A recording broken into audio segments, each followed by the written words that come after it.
Alam mo, Mr. Committee Chairman, hindi ko maintindihan ano ba ang urgency nung prangkisa na ibibigay sa sa ABS CBN.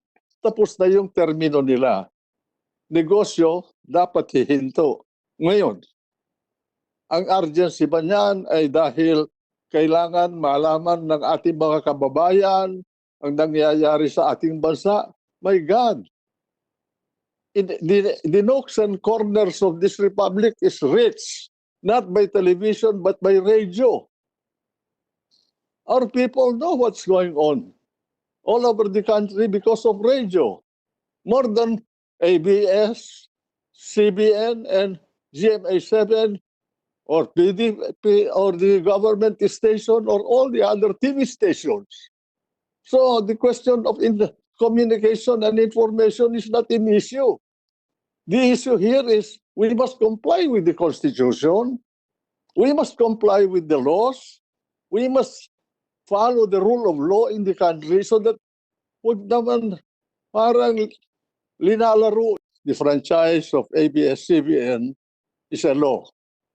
And that law describes the privileges, the businesses, the activities, and the powers that the franchisee can exercise.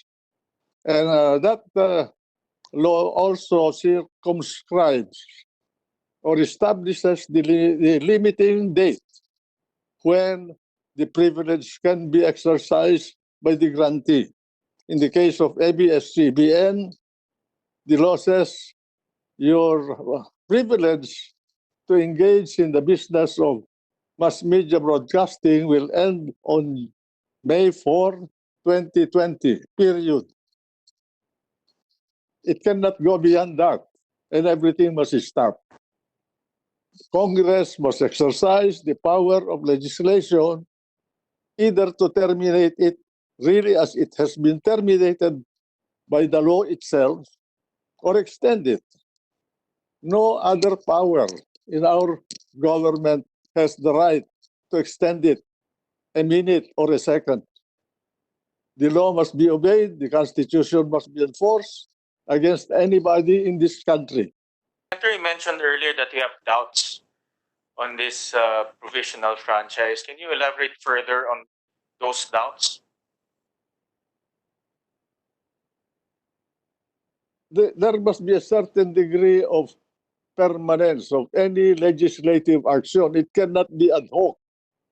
You are not a delegated power like NTC that you can exercise quasi-judicial power or quasi-legislative power through rule-making power that Congress delegates to you. Congress must enact a law, and that law must be complete in every respect. Well, if Congress can grant a temporary franchise, what is the impelling or compelling reason for Congress not to grant a permanent franchise with a reasonable period of 25 years?